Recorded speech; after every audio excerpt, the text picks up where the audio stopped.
자식은 떠나고 결국 남은 건 남편이었습니다. 자식은 떠날 거라는 거 알고는 있었죠. 그런데 이렇게 집이 조용해질 줄은 몰랐습니다. 어느 날 문득 냉장고 반찬이 줄지를 않습니다. 전화는 내가 먼저 해야 옵니다. 그 순간 이상하게 마음이 내려앉습니다. 아, 이제 정말 떠났구나.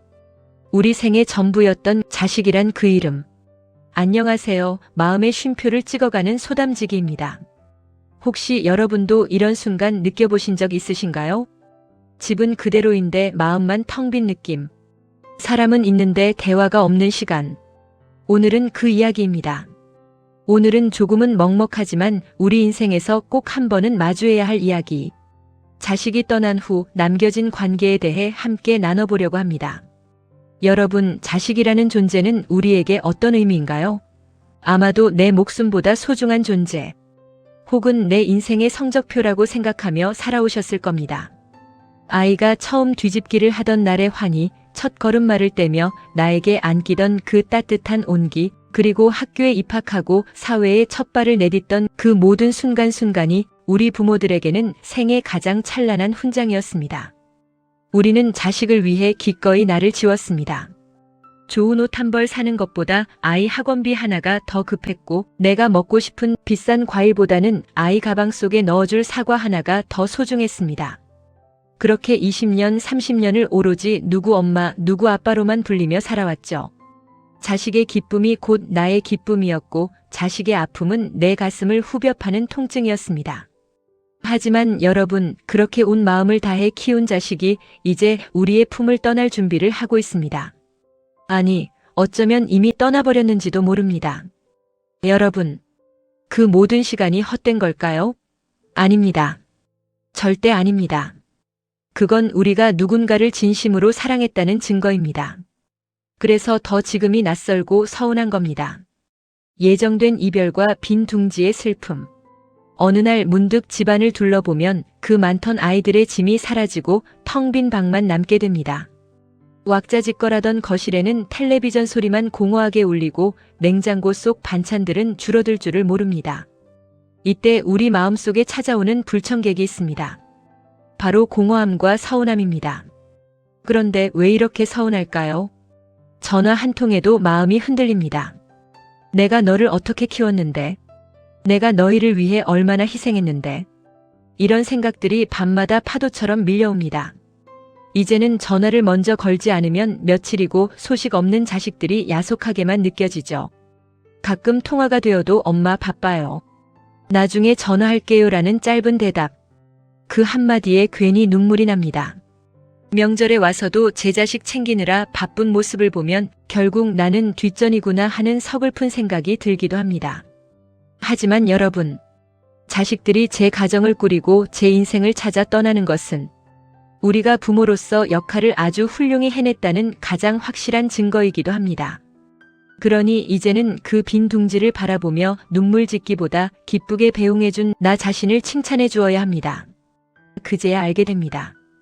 자식이 아니라 결국 남는 건 이 사람이었다는 걸요. 미우나 고우나 결국 옆에 남은 한 사람. 여러분, 지금 옆에 있는 그 사람과 하루에 몇 마디나 나누고 계신가요?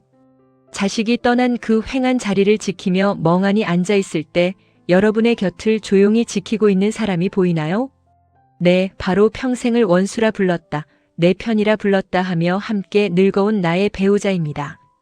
젊은 시절엔 왜 그리 속을 썩였을까요? 돈 버느라 바빠서 혹은 친구가 좋아서 밖으로만 돌던 남편이 얄미워 밤잠을 설친 날도 많았을 겁니다. 말 한마디를 해도 툭툭 내뱉는 그 무뚝뚝함이 서러워서 나중에 자식들 다 키워놓으면 두고 보자라고 다짐했던 적도 있으실 거예요. 자식 뒷바라지 하느라 정작 남편의 고단한 어깨는 한번 토닥여줄 여유도 없었습니다. 그런데 말입니다. 세월이 흘러 내가 무릎이 시리고 허리가 아파 누워있을 때 어디가 아프냐며 약봉지를 챙겨오는 사람은 떠나간 자식이 아니라 바로 그 얄미운 남편입니다.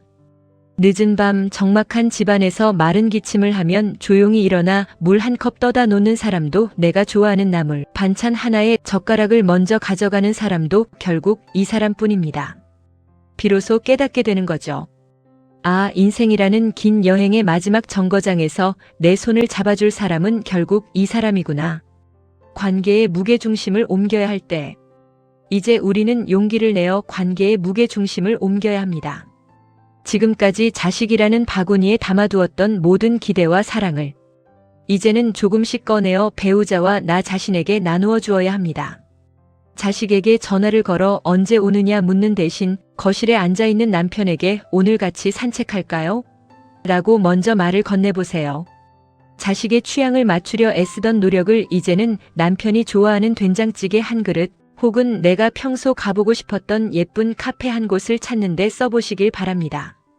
처음엔 어색할 겁니다. 수십 년을 자식 이야기만 하며 살았는데 이제 와서 둘이 무슨 이야기를 할까 싶으시죠? 하지만 괜찮습니다. 그냥 같이 걷는 것만으로도, 같이 텔레비전을 보며 실없는 농담 한마디 나누는 것만으로도 충분합니다. 그때 우리 참 고생 많았지, 당신도 애썼네. 이런 짧은 위로가 수십 년 쌓인 서운함을 씻어내는 마법 같은 힘을 발휘합니다. 자식은 우리가 넘어야 할 산이었지만 배우자는 우리가 마지막으로 기대어 쉴 수 있는 사람입니다. 황혼, 다시 시작되는 우리만의 시간. 여러분, 자식은 우리 인생의 전부였지만 끝까지 함께하는 사람은 따로 있습니다. 그 사실을 조금 늦게 알았을 뿐입니다. 여러분, 자식이 떠난 빈자리는 슬픔의 공간이 아닙니다. 그것은 이제야 비로소 오롯이 우리로 돌아갈 수 있는 축복의 공간입니다. 품 안의 자식은 이제 마음 편히 놓아주세요. 그들이 제 삶을 멋지게 꾸려갈 수 있도록 믿고 지켜봐주는 것이 우리가 줄 수 있는 마지막 큰 사랑입니다. 대신 지금 여러분 옆에서 거친 숨을 내쉬며 늙어가는 그 사람의 손을 한번 꽉 잡아주세요.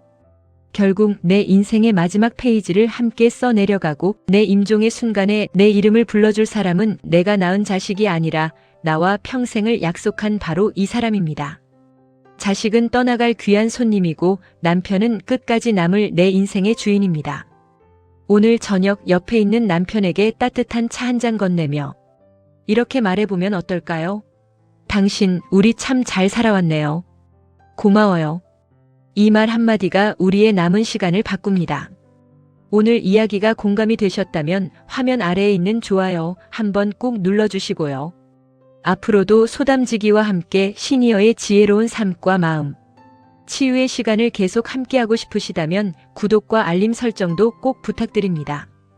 여러분의 따뜻한 관심이 제가 영상을 계속 만들어 나가는데 큰 힘이 됩니다. 지금까지 마음의 쉼표를 찍어가는 소담지기였습니다. 다음 영상에서 더 깊고 따뜻한 이야기로 찾아뵙겠습니다. 오늘도 평안하고 행복한 하루 보내세요. 감사합니다.